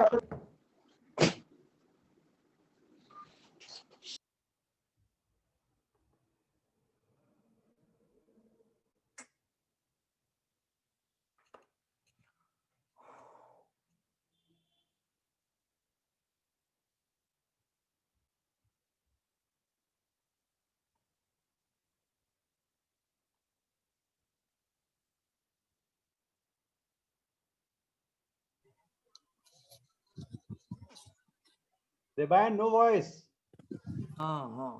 Debayan, we can't hear you. Am I audible now?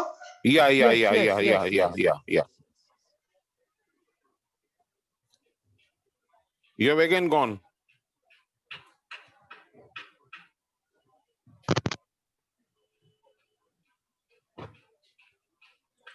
Not yet. Now? Now it's okay, yeah. Yes. Okay. Continue. So, sir had rightfully started about audit by speaking about the challenges and then taking us through the standards and the importance, the important things and the importance of documentation was rightly spoken of by him, and he has immense experience in this. So now let us move to the questions. So, sir, the first thing that happens is generally in a program the audience wants to get the slide. So I have received a few requests whether sir would be sharing the slide with us. So yes, if possible, Okay. if you share with us, then we will be sharing with the participants. Okay. And the next one, so Mr. Kaushik Malik. He has written that, thank you, sir, for the excellent presentation, which is scary too. Should we follow you and retire from auditing or stick to it? Come what may, and strive to improve our audit, but how? But how? There are too many compliances so that actual audit job takes a backseat. I can tell you by way of illustration, Calcutta illustration. When those good old days, I used to be in Calcutta. There is a building called Nandaram Market. I think It's still there. Still there. There was a guy who jumped wanted to commit suicide. He jumped from Nandaram Market, and then from the top, from one of the floors, 9th floor or whatever it is. And it's a crowded area, as you all know. Somebody was walking down with a basket on his head, fell on him. That fellow died, and this man, somebody said, he ran away. So the question is, everything is risky. You want to run away from it, there's no running away from it. Right. Very good. So,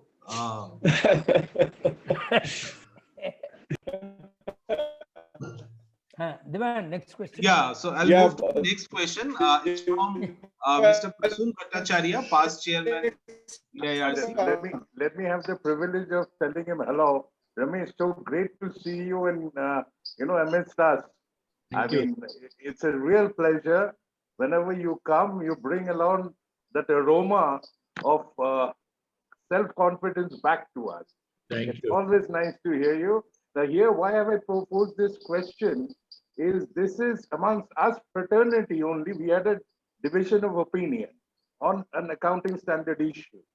Without going into the real litigation, I brought up this question to the basic fundamental issue of a revenue and a capital expenditure. It's a social club and it incurs heavy expenditure in the repairs and renovation of a bar. Now what happens, it takes some needs like air conditioners and or say some tables. At the same time, it does routine jobs like flooring is changed, the roofing leaks are plugged. They want, the issue is one group of CAs want this expenses to be capitalized in total, fully. Only 10, their life has gone out. Now, my humble submission is this is a Section 8 company. The test cannot be but that unit is an administrative unit. Its job is not to enter into profit-making activities. It is just serving the members. Now, why I am calling on this is, this has created a huge uproar without getting into the particular details where we think your is a lot. Basically, what is revenue expenditure in under Companies Act, and what is, because revenue expenditure has not been defined under Companies Act, and AS 10 just states, don't go. I am not defining what a fixed asset is, what a property is. So it's a, yeah. If you can kindly highlight for the benefit of all of us. First of all, this is an out of syllabus question. Okay. So, but it's a basic fundamental thing where an auditor has to act on it, sir. So, this is clearly out of syllabus, but all I'm saying is, as even EAC, when it decides, it's specific to a certain situation and based on sufficient information which EAC obtains.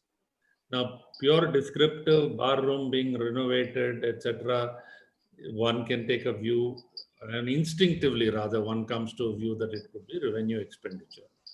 Equally, being a Section 8 company, the issue will be why anyway you can't distribute profits. How does it matter? And conservatism is a pigment by which everything is taken. And whether it's capital or revenue expenditure, cash has gone out. Correct. But if you spend it, cannot be revised. So there are significant judgmental issues, and I think the people, preparers on the ground, and the auditors who have access to the actual level of detail to see what is the replacement and what is a renewal and what is expenditure which has a long life, what is a unit of asset. There are so many criteria which need to be applied. I wouldn't like to give a general answer to Right. Okay. Okay, so please pardon me. It is No, I don't want the general. I just want one answer. Can the only judgment be in a situation like this that it enhances the life? That's all. He said by repairs which is supposed to maintain, there is no new unit. everything requires a certain repair to what is enhancement of life. It is beyond its previously assessed level of performance. The way I eat food every day, it is not that my longevity is increased in any way. It is to maintain my body for that number of years for which it is, in a way, my DNA. Lovely example. No, I'm just trying to say that certain repairs. No, you're so correct. You're so correct. Correct. You just used the right. There are A category repairs, B category repairs, C category repairs. Even your motor vehicle requires you to go for servicing periodically, and in each servicing, certain things are removed and thrown out. Oil filter is removed, air filter is removed. Does it become capital expenditure? The answer is no. Will it improve the performance of the vehicle? Yes. If you don't change those filters, the performance will worsen. But it is still within the previously assessed level of performance. It's not dramatically changing. So assessment of extension of life, assessment of performance, etc., hugely subjective and depends on the facts of each case as to what is done. And you have to keep carpeting the roads. That doesn't make it capital expenditure. It will improve the life of the road without doubt.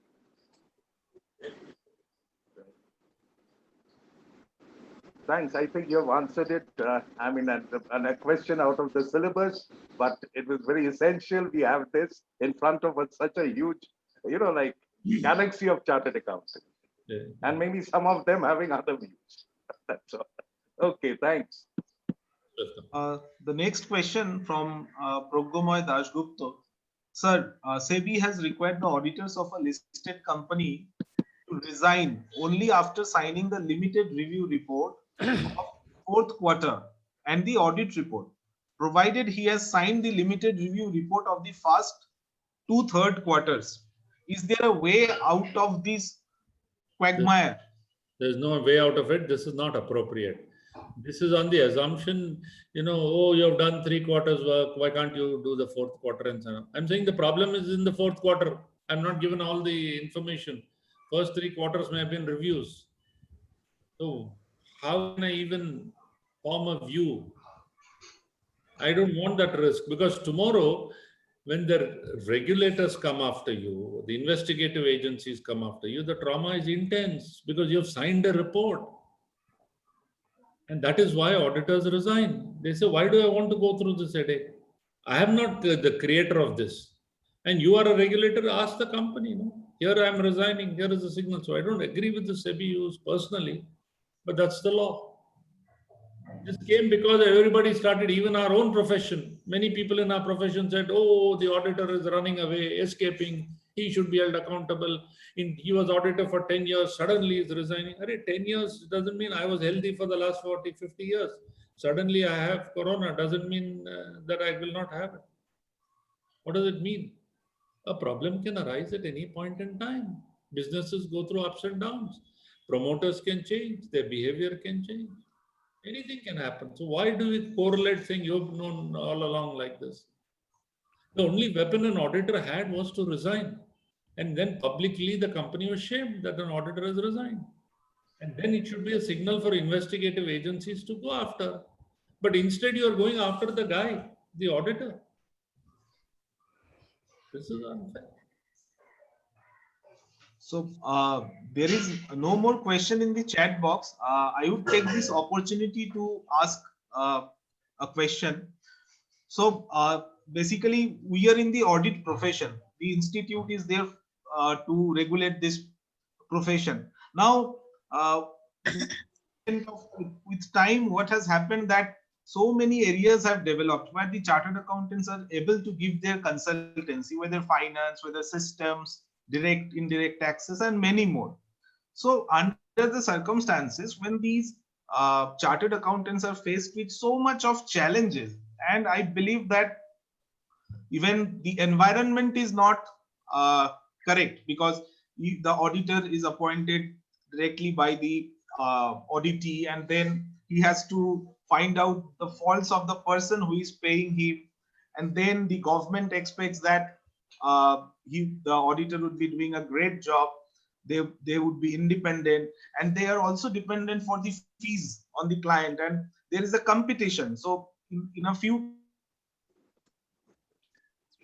cases, we also find that even the audit fees goes down. So under the circumstances, first question would be, what would you suggest to the young and budding chartered accountants? How do they train their minds? How do they focus on audit? Because otherwise people would move to other consultancy areas, and the audit profession as such would not prevail, would die. And the second question would be, what changes should come in the environment so that auditors do not run ahead? Okay, so let me first an illustration and then come back to the point. You know, my son is an infectious diseases specialist. He's super specialty in infectious diseases. He's an MD, FRCP, everything. Day in and day out, he's treating COVID patients. Now, can I tell him that, no, you should not have taken infectious diseases itself. You should have been a dentist, or maybe a, maybe an oculist or optometrist. That's the safest. Why do you book? But that's also medical profession. You will also be an MD, MS, or whatever it is. So in parts of our profession, the risk varies. That doesn't mean we cannot run, we should run away. Risks and in sometimes rewards are also commensurate. It is also true if the audit profession does not pay enough, but the risks are significant, you'll automatically find people deserting the profession because they say the risk is too much. But we have prided ourselves on saying that we are the specialists on it. We are holding out to the community at large. We are blocking everybody else from doing the type of work which you are doing. We are saying we are the ones exclusively capable of doing audit. We have got 3 years of articleship training, 3 years of internal audit. In some scenario, we have to be prepared. So as a youngster, you have a choice. You have a choice of many things. You have a choice of doing something which you believe is very safe. You have a choice of something you believe is risky but may provide good returns. It's aligned to what your skill sets are. And I think that's a choice, in individual choice. We can't have a prescription saying, please don't do audit, it is too risky. Please get into advisory or consulting. Market will find those forces. What is too risky today may not be too risky tomorrow. Hopefully some balance will come in at a point in time. That is also true for every profession in a way, including for many things. That's some semblance of sanity will come in.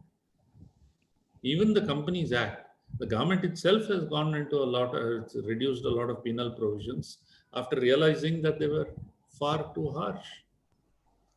So at a point in time, something may seem inappropriate.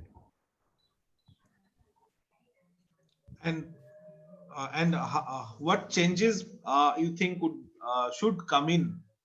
Oh, there are a lot of changes I feel should come in. Lots and lots of changes I should come in. You know, that's why I gave that mother slide in terms of audit quality, but I'm saying there are many other structural changes which need to come in. The simple thing is that if there are perceptions of independence, don't do any service for an audit client. Supposing you have 5% share of the audit market, you've got 95% of the market to do other services. Why do we get into all that? Why should you be the one doing tax services, everything for an audit client? Do it for the others. No issue. You address that particular. So those are all peripheral things, which are structural things, which are not going to. The real one will be how you execute. The problem is coming in execution. And that is why, how do we make what he's doing public, that he's forced to execute? RO 2020, RO 2016 is forcing the auditor to report on certain matters. So he's pushing him in a direction saying, please look at loans. Please look at whether all property is in the name of the company. Please look at whether they have complied with these provisions of the Companies Act. So you're forcing him in a certain direction. At least improving quality of the audit through its execution. All these structural factors on who pays the fees, who, will my behavior change depending on who's auditing me? I'm a member of the institute like all of you are. Why should behavior change? That's the point. Achha, Debayan, now yes. Now Debashis, you can Debashis, you speak kindly. Where is Debashis? Yes. Yeah. I think I'm audible, Sumantra, now. Yes. I think all of us, we have heard, and the good thing was nobody moved when P R Ramesh took us through audit, and he spoke on audit, and everybody listened to him with rapt attention. That is the magic of P R Ramesh. And now let me also tell you here, as the Vice Chairman of Auditor Assurance Standards Board, he was talking about inventory, how to do audit. We have got a publication called Compendium of Auditing Pronouncements Relating to COVID. Have a look at that compendium that the Auditor Assurance Standards Board has got out. You'll find how to report in a going concern situation, which Mr. Ramesh was speaking about, inventory verification, evidence, all these aspects we carried in that compendium. So have a look at it. It is of great use to all of you. He was telling us about key audit matters, SS 701. Even on that, we have got our implementation guide. It is in the form of FAQ. Have a look at it. It will clear a lot of cobwebs in your mind. He was telling us about going concern. On going concern also, we have a separate implementation guide. So, we are, the Audit and Assurance Standards Board has all these publications. It is just up to us that, we have a look at them and maybe just flip through the pages, and it will help.